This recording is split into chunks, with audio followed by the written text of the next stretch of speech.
with that, I want to read to you Dr. Lynn Hankes's bio.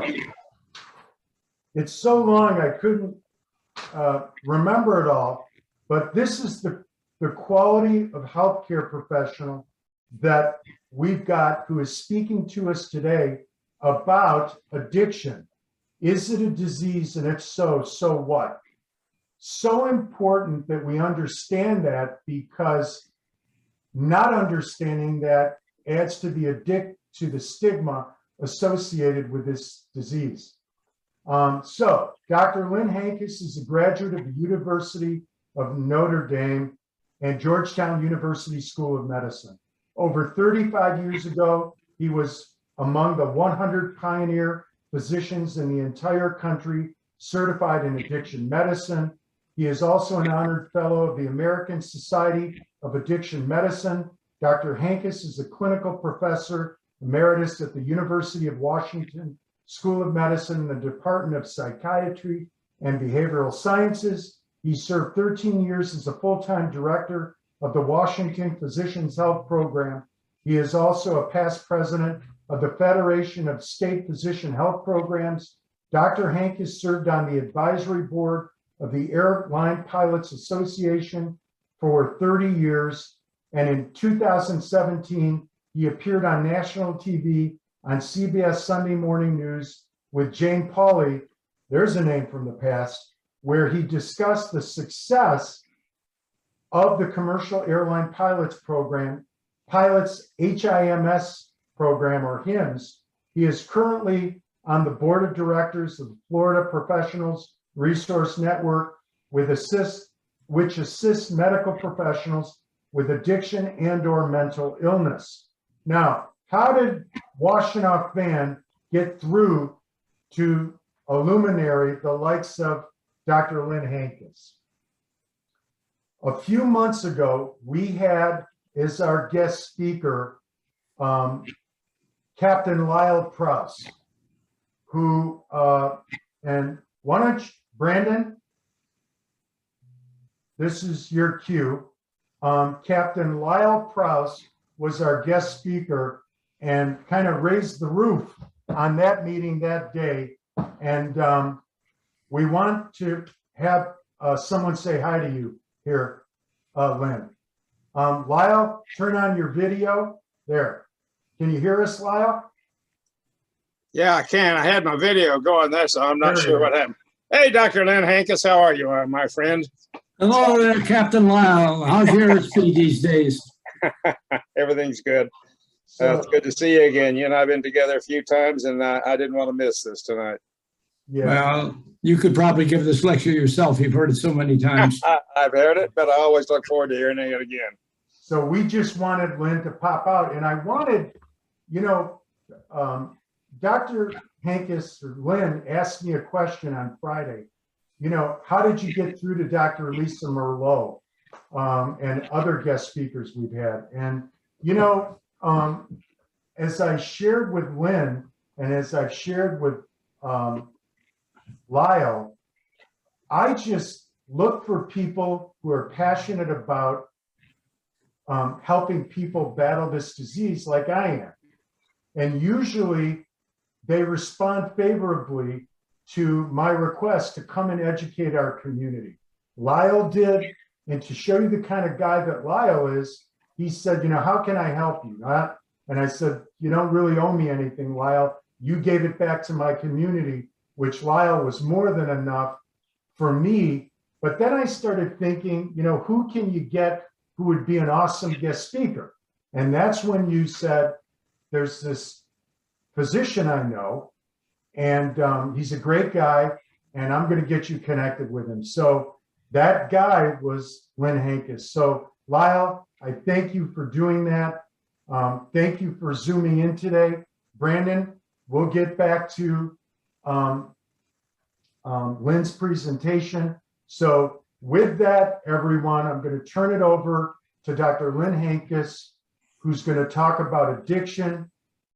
Is addiction a disease? And if so, so what? And before I turn it over to you, you know, Lynn,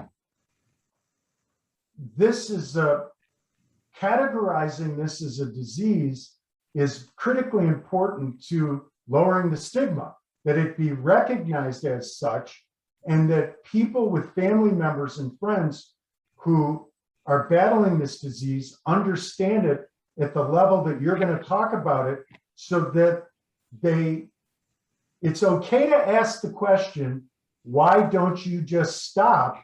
But it's also important to know that answer, and that's what we're going to get today. So with that, Lynn, I'm going to turn it over to you. Thank you very much, Mario. It's just a marvelous opportunity for me to be part of the Washington educational event. It's a little strange not having a live audience. Even once in a while on TV, I don't have an audience, but most of the time on TV, I get a studio audience. If we allowed my wife to speak, which we're not going to, she would gladly give you her views on TV, which she calls the plug-in drug. And that relates back to a story, just so happens it involves Catherine, that happened several years ago when Catherine was 10 years old. You know, she has to be pretty smart to get into the University of Michigan. That's not surprising given her genetic background, especially from 2 generations ago. However, let me tell you how she was thinking when she was 10 years old. I told her, Catherine, you've made it through 1 decade. Old Grandpa will get you anything you want one time for your birthday. And she said, anything? I said, well, Catherine, within reason. She said, well, Grandpa, even if I see it on TV, see, now Catherine was kind of like a TV addict. She watched TV all the time. We didn't even subscribe to the TV guide because I think she had it memorized. But, you know, we just didn't know any better. And she said, well, Grandpa, there's a lot of goodies on TV, toys and all kinds of things. I got to think about this. I'll let you know at dinner. So dinner time rolled around. I said, Catherine, you decide what you want. She says, Grandpa, remember, you said, even if I see it on TV. I said, Catherine, what do you want? And she says, Grandpa, I would like a Tampax. I said, a what? She said, a Tampax. I said, Catherine, do you know what a Tampax is? She says, no, Grandpa, I don't know what one is. All I know is you got one of those things, you can do just about anything. You can go swimming, you can go horseback riding, you can play tennis. So that's how she used to think, but she's much better now. So enough frivolity. Let's get to the gist of the matter. And Mario's already told you why it's important for us to talk about this thing. Here's the deal. I define addiction as containing both alcoholism and any other drug dependency. And we call the two of those together chemical dependency. That's another word for addiction. It's an old term, chemical dependency, but I like it because it allows us to break down its components. And the key word there is other. Let us not forget that ethyl alcohol is a drug. As a matter of fact, it's America's favorite drug, and it does more damage than all the other drugs combined. So a chemical is addictive if it alters your mind, changes your mood, if it's reinforcing, which means taking the drug promotes and provokes taking more of the drug, and if it's euphorogenic, which means if it induces intense pleasure. Now, there are some drugs that alter your mind and change your mood. Like if you're depressed and I give you an antidepressant and bring you from down here to way up here, that alters your mind and changes your mood. If you're manic on lithium flying along 9 miles an hour, and I give you lithium to slow you down to normal, that alters your mind and changes your mood. If you are psychotic and seeing things and hearing things that aren't there, and I give you an antipsychotic to bring you back to reality, all of those alter your mind and change your mood, but none of those is addicting because they're not reinforcing and they don't produce intense pleasure. So here are the different chemical classes. There are the opioids. There's the heroin, morphine, Demerol, Dilaudid, Percodan, Tolwyn, methadone, and the list goes on. And then the sedative hypnotics, which ethyl alcohol was the prototype. And then there was the barbiturates, amytal, Tuinol, Seconal, anything and all. And then along came the non-barbiturate sedatives. And then we had the so-called benzodiazepines, Librium, Valium, Praxine, Cirax, Ativan. And then the stimulants came along, cocaine, Ritalin, Preludin, Cylert, caffeine, nicotine, the perceptual distorters, LSD, PCP, the hallucinogenic drugs, then marijuana in all of its form, called the cannabinoids, and finally the inhalants. Those are the, like gas and glue and toluene and so forth, that people inhale. So drugs have a rank, okay? And some are more addictive than others. And the most addictive drug known to mankind is nicotine, followed by cocaine and methamphetamines, then the synthetic opioids, of which the prototype is fentanyl, highly addictive painkiller, is 10 times more potent than heroin, which we now have. And then the minor opioids, these are all the pain pills, the Darvon, the Talwin, and the OxyContin, and the hydrocodone, and the codeine, and so forth. Then alcohol, then those other sedatives I mentioned, the other stimulants, the perceptual distorters, cannabinoids, and finally caffeine. So they all have this addictive potential. Now, let's take, it's not only important how potent the drug is, but it's how you get the drug. How is it administered? In other words, how does it get to the brain? And the rule of thumb is that the quicker it gets to the brain, the more addicting it is. So crack cocaine is more potent than intravenous cocaine. That's more potent than snorting cocaine or chewing cocaine like the Indians down in South America do. It's general. The faster it gets to the brain, the more addicting it is. So we talked about the chemicals now. Let's talk about the dependency. This is the hard part to understand. And the way I found to remember them the best is with the 3 C's, the first of which is loss of control. Now, most people think alcoholics and addicts are always out of control. Quite to the contrary. They are among the most controlled individuals I've ever met in my entire life. They can titrate within milligrams percent exactly how much alcohol to drink, marijuana to smoke, cocaine to snort, heroin to inject, and still remain quite functional. A better term would be loss of predictability. The alcoholic or addict cannot predict consistently 3 things. 1, whether or not he'll take the drink. 2, how much of the drink he'll use or drug. And 3, what behavior will follow. He cannot predict that. Let me give you an example. It's Friday night, 5 o'clock. Everybody's getting off work. Harry's ready to go home, and his 2 buddies say, "Harry, let's go down to the pub, have a couple beers and go home." "No way, guys. No, we're going down and have 2 beers and go home." "That's what you said last Friday night. My old lady's hardly talking to me now." "Harry, that was last Friday night. This is this Friday night, okay? We are going to have 2 beers and go home. Are you coming or not?" "You guys promised?" "Yeah, we promised." So down to the pub they go. They have 2, Harry has 2. Everybody goes home. No problem. Next Friday night, same thing. 3rd Friday night, same thing. 4th Friday night, they have 2, Harry has 2. Harry looks at his watch and said, "Guys, we got time for 1 more." And they say, "By golly, Harry, you're right." And they have 1 more, but Harry has 21 more. He closes the joint at 2 in the morning. He gets a DUI on the way home. And when he gets there, his wife is not waiting for him because she is sick and tired of the unpredictability. She never knows on what Friday night that's going to happen. And you know what? Neither does Harry.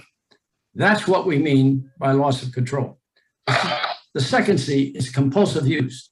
A compulsion is an irrational, repetitive act that is done despite your best intention not to do it. Behavioral scientists like to think of it as a cluster of ideas, but all condensed into one very important idea, an omnipotent idea, an all-powerful idea. So powerful that it's more powerful than other very powerful ideas we call prepotent ideas, such as most of the time, most of us are occupying planet Earth. We are preoccupied with acquisition of food, water, sex, shelter, and clothing. Some in a little different order than others, but that's basically it. You put a needle in a monkey's arm, hook it up to a cocaine supply. All the monkey's got to do is press the lever to get the shot of cocaine. You deprive the monkey of food, water, and a sexual mate. The monkey will continue to press that lever and then you reintroduce those elements back into the cage. The monkey completely ignores it, continues to press the lever until the monkey's exhausted, or the cocaine supply is exhausted. That's what we mean by compulsive use. Now, if you hear nothing else I say this evening, please hear this. What these two things say, okay, is that alcoholics and addicts do not drink or drug because they want to. They drink or drug the way they do because they have to. Now, that's a lot to swallow. That's a whole big bunch, and that's the hardest thing to understand. Now, I'm not talking about in the beginning. In the beginning, alcoholics and addicts, like normal people, have the ability to choose whether or not they pick up that first drink, line, joint, needle, or whatever. But once this thing we call addiction becomes what we call clinically manifest, that is, it becomes visible. And how do we know it's visible? Because it has signs and symptoms. It has a laboratory test which confirm its presence. Once that happens, the word choice goes out your vocabulary. They no longer have the ability to choose. Doc, are you trying to tell me that alcoholics and addicts have lost the power of choice? Yes, that is exactly what I'm trying to tell you. When I hear that word choice, I'm reminded of a time where I was flying someplace and I got upgraded to first class. And I'm sitting on one side of the aisle and there's two clergymen on the other side of the aisle. And the flight attendant comes out and says, we're going to be airborne in a couple of minutes. I'm taking drink orders now. And she went to the first clergyman by the aisle and said to him, Reverend, would you like an alcoholic beverage? And he said, well, alcoholic beverage, unaccustomed as I am, as a matter of fact, I'm just starting my vacation. I was about ready to take off my white collar. You know what? I'll make an exception. Bring me a double martini. And then she went to the clergyman over by the window, whose persuasion, by the way, was such that all drinking was mortally sinful. And she said, Reverend, would you like alcoholic beverage? She said, are you kidding me? I would rather commit adultery. And the first reverend grabbed her wrist and said, just a minute, ma'am. I didn't realize we had a choice. The point is, when alcoholics begin to lose control, and they do not realize they are losing the power of choice. So, how do we know that's true? What's the proof that they have to use that way? That's the third C. They will continue to use despite adverse consequences. They will continue to use despite the fact of social isolation, physical damage, emotional turmoil, marital discord, legal problems, financial difficulty, and spiritual deterioration. They will continue to use. Now, I got in this business and I watched people engage in an activity that caused problems, and they kept engaging in the activities that caused problems. They kept going back and touching a burner. Ouch, oh, that hurts. They go back again. Oh, ouch, look, a blister. Oh, a third time, ouch, look at blood. Oh, a fourth time, ouch, oh, a contraction. I could not understand this. See, I used to do surgery, and I'd give my patients instruction or advice, and they usually follow them. Sometimes they ask for a second opinion. That was fine. But most of the time, they followed my advice. Now I get in this field, and I'll never forget my first patient in Lakeland, Florida, back in 1982, a white middle-aged male alcoholic. I just completed his physical exam, and I took his right hand and put it under his ribcage, and I said, here, you feel that? He says, yeah, geez, doc, what's that? I said, that's your liver. He said, really? I said, yeah, you shouldn't be able to feel it. Well, how come I can feel it? I said, because it's enlarged. He said, well, how'd it get that way?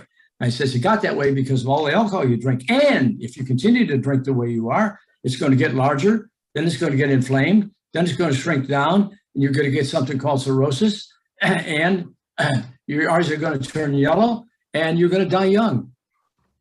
Oh my goodness, doc. Nobody ever told me that before. Thank you so much. Now that I know this, I swear to God, I will never have another drink the longest day I live. Good, I said. I dismissed him, thinking, like my surgical patients, he would follow my instructions. 3 months later, he comes back. His liver is now down to his knees, and his eyes are bright yellow. And I'm thinking, what happened here? I don't understand this. He didn't follow my directions. I thought, oh, he must have had a hearing impairment or something. what I found out was he had kind of like a learning disability. Now, I have to tell you a secret about doctors. Doctors do not like it when we don't know the answer to certain things, and I had to know the answer. What is it that compels people to engage in repetitive activity causes the same darn problems? Well, the first and most obvious explanation is the individual's ignorant. And by that I mean he can't connect the cause, he doesn't understand the cause and effect relationship between the drinking, drugging, and the problem. As a matter of fact, he's got it asked backwards. I drink or drug because of all my problems. I mean, if you had a wife or a husband like I got, or if you had to work for so-and-so, and if the economy, if COVID, if the politics, if my kids, if that, you drink too, ass backwards. Why is that? It's because of something called denial. And I have to spend a minute on that, otherwise you won't understand much else that I have to say today. Denial is not the same as a lie. Lying is a conscious distortion of reality, okay, an attempt to mislead and so forth. Denial is subconscious, way down deep in the brain. It's a protective defense mechanism. Thank God we've got it. It's the mind's way of playing a little trick on itself to prevent the mind from hearing a whole bunch of bad news all at once. And by the way, denial is not confined to chemical dependency or addiction. It's confined to a lot of other diseases. What? Pancreatic cancer? Are you kidding me, doc? Are you sure you're reading my CAT scan or my MRI? I want a second opinion. That's called denial, okay? Sooner or later, however, the elephant gets so big in the living room, you just can't ignore it anymore. Now, they don't come right out and say, oh, every time I've been drinking, I got problems. But they do say, they finally get to the conclusion, oh, every time I've been drinking, wow. I'm sorry, every time we've had problems, I've been drinking. They make the connection. They make the link, they connect it, but they still do it anyway. So I had to invoke explanation number 2, which was, these people are unbelievably stupid. You may laugh, but this is the process I went through to try and understand this. Why is it at 7 o'clock in the morning, the alcoholic is down on his knees before the porcelain altar, vomiting up his guts, sometimes bright blood, and he's saying his daily morning prayer? Oh, God, I will never do this again. At 7 a.m. 10 hours later, it's now 5 p.m. He's ready to go home from work. He fully expects to go home, kiss the wife, play with the kids, have dinner, watch TV, and go to bed. But on his way from work to the bus or the train or the car, he passes the tavern and he stops for just a minute. And he listens inside and he hears the music, Johnny Cash's favorites on the jukebox. He hears the laughter. He hears the tinkling of the ice cubes. He takes a whiff and feels that aroma. Does he remember 10 hours before when he was vomiting up his guts? No. He remembers 24 hours before when he walked in that bar and had that first cold beer, that double martini, which instantly transformed him from Clem Cadiddlehopper to Fred Astaire. And he was filled with wisdom and charisma, and all the women flocked around him to hear all of his wisdom. That's what he remembers. This guy's stupid? No, no, no. As you heard in my introduction, I work with doctorate-level healthcare professionals, all addicts and alcoholics, doctors, dentists, chiropractors, etc. You don't get into medical school if you're stupid. You heard me with Captain Lyle Prowse, former Northwest senior captain, okay? And the pilots have a program very similar to the doctors. You know what? They don't let you in the cockpit if you're stupid. This got nothing to do with stupidity. In fact, the smarter you are, the harder it is to recovery, and we can talk about that some other times. Well, if that's not the explanation, these people must be crazy. And you would normally come to that conclusion because they look like crazy people. They look like everything in our, what we call our diagnostic and statistical manual that lists all their mental illness. They look depressed, they look manic, they look cyclothymic, passive aggressive, histrionic, narcissistic, obsessive compulsive, sociopathic. They even have what I call IBS, itsy bitsy skitsy. But if you test these people with all kinds of psychometrics and different tests, 6 months after they are clean, when their brain has dried out, you will find out somewhere between 25, 35, maybe even 40% of alcoholics, addicts also have a second mental illness. But that's the same prevalence that's in the general population. So that's not the answer. Well, I know what they are. They're immoral, okay? They're bad actors. And again, if you look at them under the influence of alcohol, they do bad things. They lie, cheat, steal, con, manipulate. They fly airplanes when they shouldn't. They do surgery when they shouldn't, etc. Now, here's what happens with this thing. Everybody has a value system, okay, that they learn in school, church, and at home. And when your behavior deviates below your value system, that's called a value system conflict or spiritual deterioration.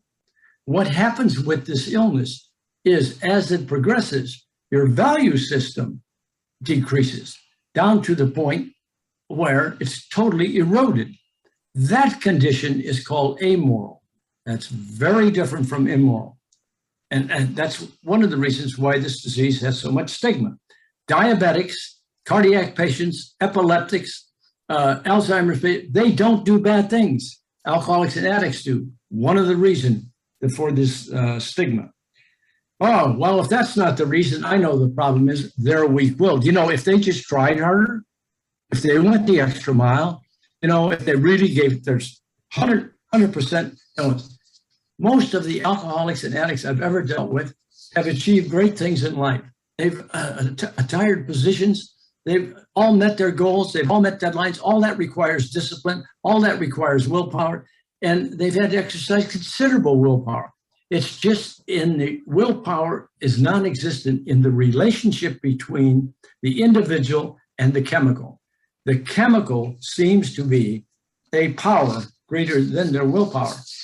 And when alcoholics and addicts realize they're losing control, their instinct is to reach way down deep in their pocket and pull out old will. And they get into all kinds of controlled drinking experiments. You know, I'm only going to have 2 tonight. I'm going to switch from liquor to beer. No beer, no light beer, no wine, that's it. No wine cooler, et cetera, et cetera. And none of those seem to work. Well, if that's not the reason, there's only one other explanation, and that is these individuals were sick. Now, why did I spend so much time on this? Because depending on how you view the problem will determine whether or not, okay, you implement a solution, and if so, which one you choose. So if it's a matter of being ignorant or stupidity, education is the answer. But education alone doesn't do it because education attacks the top part of the brain, the neocortex. That's not where the illness is. Illness is way down deep in the brain in the pleasure centers of the brain. If you think they're crazy, you give them psychotherapy. But mainstream psychotherapy does not work for alcoholics. Even psychiatrists learned that several years ago, and now they have their own subspecialty of addiction psychiatry. If you're immoral, you send them to church or jail. And people pray to their God of their choice and nothing happens, and so they abandon their God, and in jail we know where all the drugs are. If you're weak-willed, remember what Nancy Reagan said, just say no. Telling an alcoholic or an addict to just say no is like telling somebody who's clinically depressed, have a nice day. You know, it just doesn't work. If you think they're sick, you get them some treatment. So what is a disease? It's a dysfunctional state with characteristic form. Dysfunctional state means that you exceed the upper and lower limits of normal. In medicine, we have these upper, lower normal limits. Your blood pressure should be 110, 120 over 70 to 80. Your potassium should be 3.5 to 5. Your sodium should be 135 to 140. You exceed those, there's a condition, a disease, which is causing that. What's this characteristic form? Characteristic form is a set of criteria that the medical community has established in order to call something a disease. You just can't call something a disease. You just can't make an arbitrary or capricious decision and label something a disease. It has to fulfill these criteria. It has to have a cause. It has to have a defect. If person A is normal and person B is sick with a disease, That means person B has a defect, either too much of something or not enough of something else that person A has normal limits of. It has to have signs and symptoms and laboratory tests which confirm its presence. It should have a predictable course. It should have a uniform treatment. And if you give that uniform treatment to everybody, you should get a similar response. So let's compare diabetes, AIDS, and addiction. Everybody, I'm sure, agrees that diabetes is a disease and AIDS as well. And I hope some of you are coming around to understand that so is addiction. What's the cause of diabetes? You know what? We still don't know. This is 2021. Diabetes was described and discovered in 100 BC. That's before cocaine. A little joke. What's the defect? It's an insulin balance. Does it have signs and symptoms? Yes, these people are thirsty, they eat too much, they drink a lot, they urinate a lot, they're susceptible to infections, they get fatigued. Does it have a predictable course? You do nothing for the diabetic, they go blind, they get something called peripheral neuropathy, and their kidneys shut down. Does it have a treatment? Yes. Is it mild, moderate, or severe? Diet, pills, or insulin? If you do that, you get the same response time after time. Does the fact that we don't know the cause make it any less of a disease? No, no, no. When I went to medical school years ago, light years ago, I was told the cause of ulcers was stress. It's stress. It's not what you eat. It's what's been eating you. Now we know the cause of ulcers is a bacterium. It's an infectious disease, okay? We didn't know that back then. So whether or not we know the cause yet has nothing to do with it. What's the cause of AIDS? The virus, the human immunodeficiency virus. What's the defect? Is it an insulin? No, it's in a blood cell called the T4 cell. Does it have signs and symptoms? Yeah, it does. Does it follow a predictable course? You better believe it. Does it have the same treatment? Well, there's really no curative treatment for AIDS yet. We have treatments that will slow it down, okay? So therefore, we can't measure the response. What's the cause of chemical dependency? Again, we don't know. What is the defect? The defect is a combined neurologic and psychological imbalance, which maybe I can come back and do a whole lecture on sometime to talk about how the brain cell transmissions, the neural circuits are altered and the neurotransmitters act differently and the receptor site physiology is different. I'll show you some of that in a minute. The psychological imbalance is a way of thinking. It's a distorted perception of where the alcoholic has immense narcissistic tendencies and sees him or herself as the center of the universe. Does it have signs, symptoms? Well, yeah, it's got a predictable course. I'll show you that. Does it have a treatment like insulin? Mild, moderate, severe. Alcoholics Anonymous, outpatient, inpatient. If we do that, we get a response. Oh, doc, man, that is really convincing. You put on a good show for this disease thing, but I know you doctors, you medicalize everything. You call everything a disease because being sick is less shameful than willful misconduct. You know what? That's true. If I can convince you that you're sick rather than bad, you'll get better later. That's not the reason. Oh, I know the real reason is if called disease, insurance will pay for it. Well, that's true too, but that's not why we do it. Oh, the real reason is if you have an illness that absolves you from social responsibility. No, no, no, please don't hear that.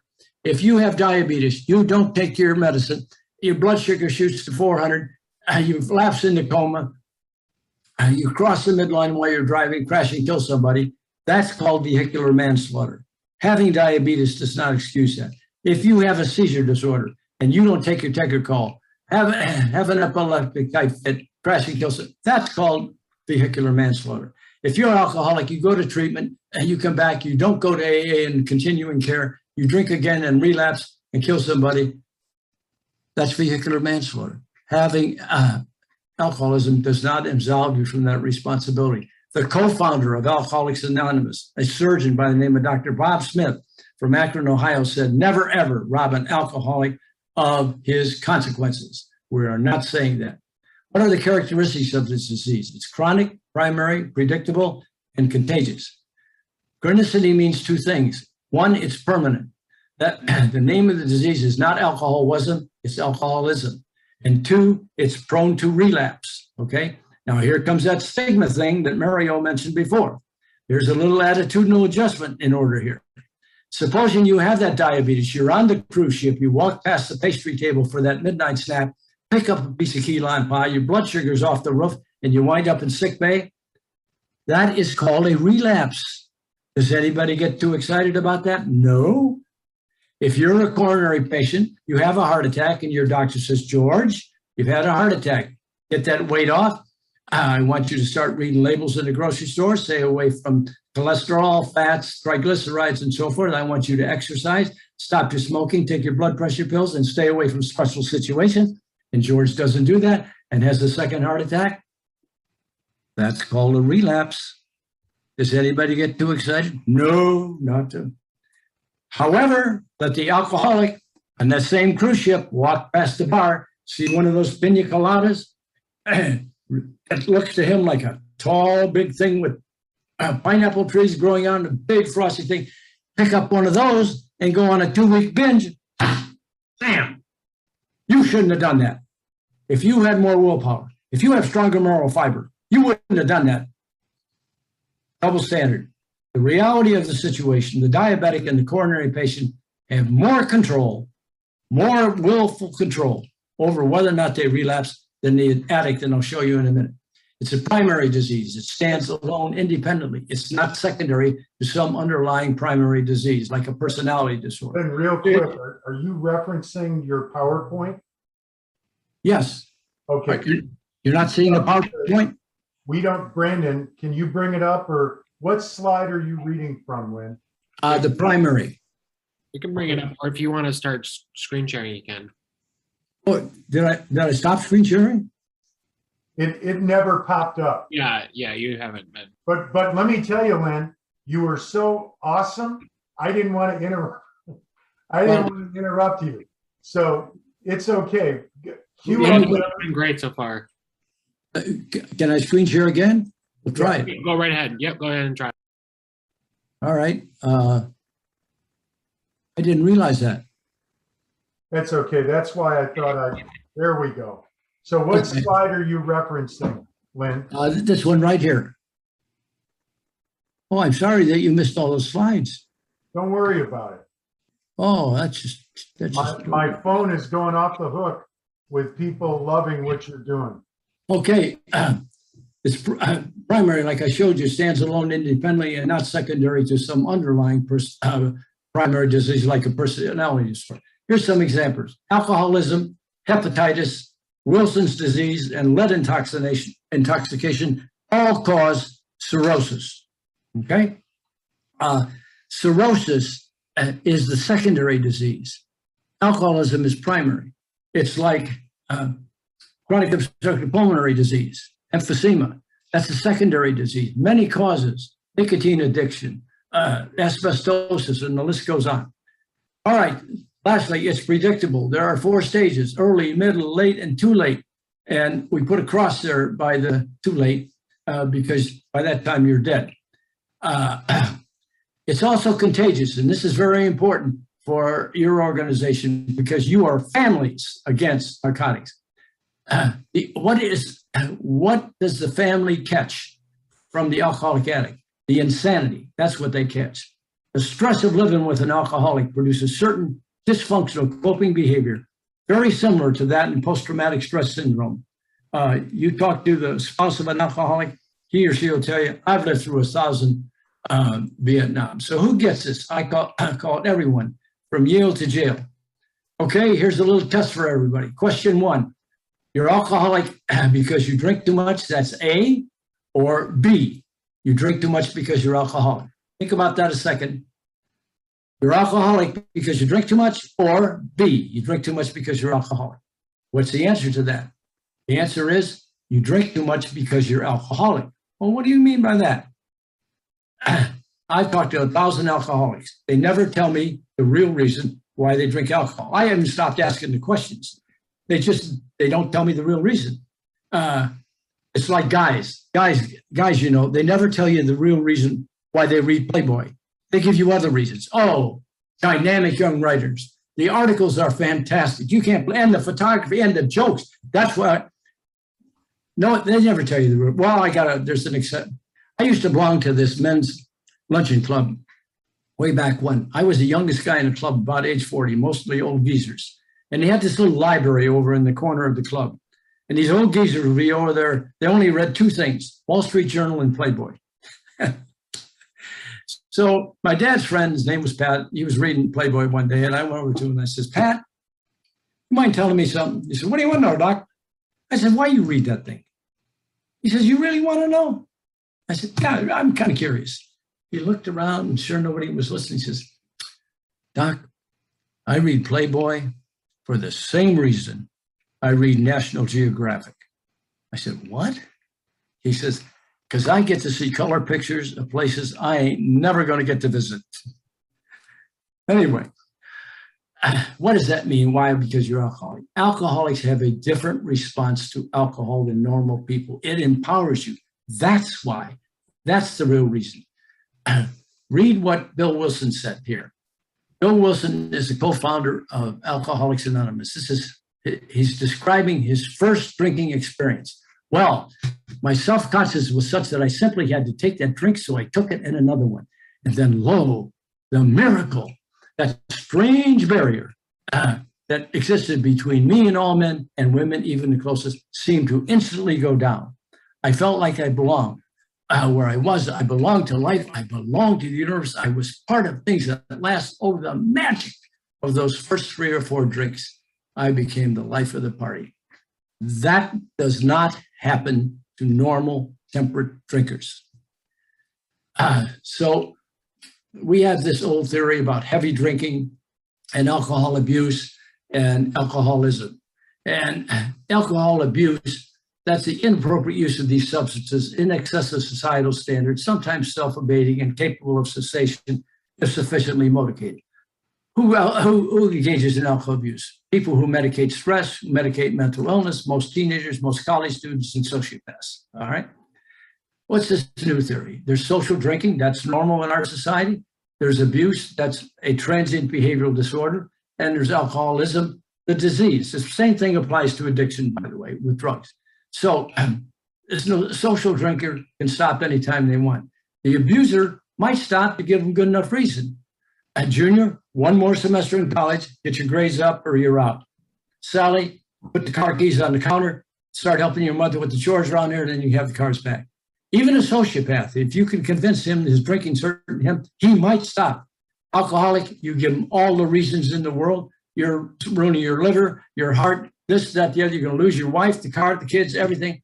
They cannot stop. They are unable to stay stopped. They can stop, but they can't stay stopped. So how do you distinguish between those? Well, I've designed what's called the 2 martini test.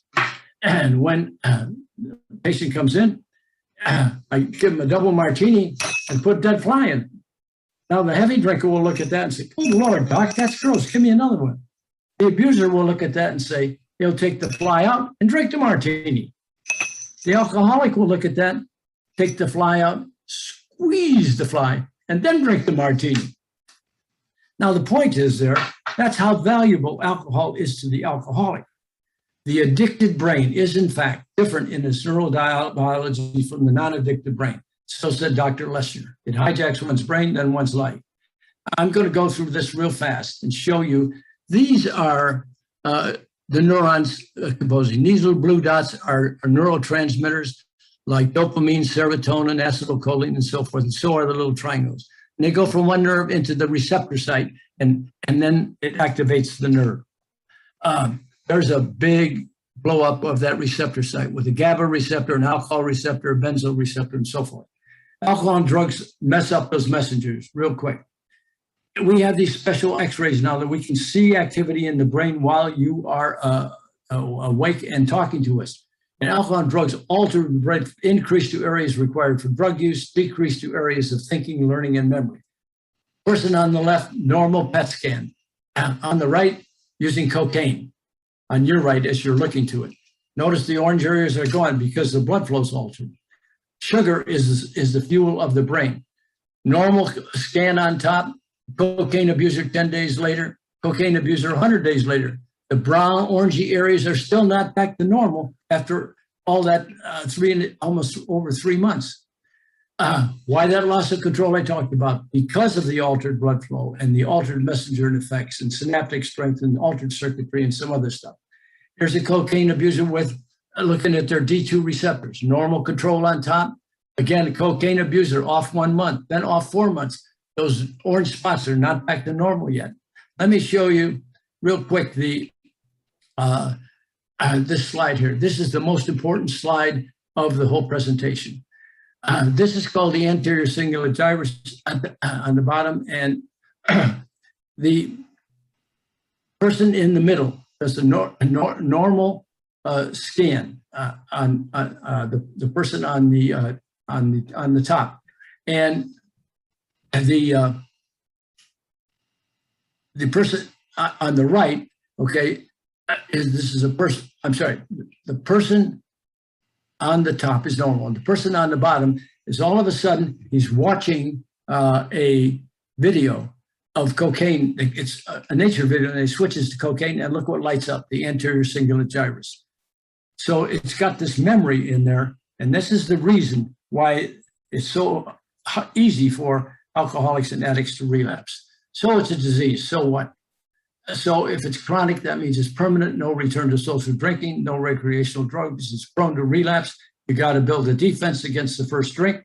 Recovery requires maintenance. Best thing for that is Alcoholics Anonymous. As primary, there's no underlying disease. Total abstinence is critical. The pathology is in the brain. The defect is the imbalance. You got to avoid the chemical. And you avoid that by abstinence, and it's total abstinence. So you got to avoid all light drugs and so forth, barbiturates, non-barbiturates, and so forth. So you have to avoid all other addictive drugs. Alcoholics can't use stimulants or opioids or any of the others. And you have to caution other drugs. And also there's alcohol, not just in liquor and beer and so forth. It's in mouthwash, liquid medications. Your brain doesn't care where it comes from. It can't tell the difference. So it all boils down, it's very predictable. There's only 3 options. 1, you get locked up, or 2, you get covered up, or 3, you get sobered up. And that are the only 3 options. And the disease is contagious. It's a family affliction. You got to treat the family as all. There's the cracked up family there. There's another family, juniors wondering what happened to mom and dad. So spouses need codependency treatment and Al-Anon. Here's another family happy in the picture, but daddy's not home. And none of the family's very happy there, but daddy's martini's waiting for him. So children need maybe family therapy. Go to adult children of alcoholics or adult children of alcoholics and other dysfunctional. And Alateen is for not teenage alcoholics, it's for teenage children of alcoholics. And there's a classic child of an alcoholic. So the family aspect of what you're doing in your organization is absolutely critical. So back to the activity. They're not ignorant, stupid, crazy, immoral, or weak-willed, but they're sick. Therefore, if they're sick, we should treat this not morally, but medically, with some dignity, compassion, and confidentiality. And that's why it's important to know the answer to the question, is it a disease or not?